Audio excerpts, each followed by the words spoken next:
The Holy Roman Empire was an entity that existed in Europe for over 800 years, although during this time its government was a very unique one, and while it originally started as a monarchy and ended as a monarchy, the way the government functioned was a very distinctive one, with it running more like a mafia family than an actual empire.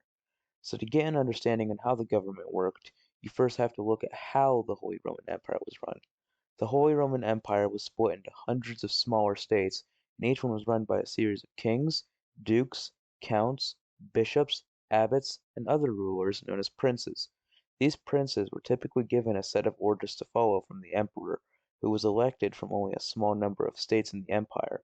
Those states were run by princes known as electors. These electors were a small body of the greatest princes of the empire. The other princes were held in second and third class categories, which didn't have much say in who was the leader of the empire. This often sparked inner squabbles between states, as each held their position as a very treasured one. As the empire progressed, the princes grew to have more independence from the rule of the emperor, and mainly did what they wanted to do with their states and how they were ruled.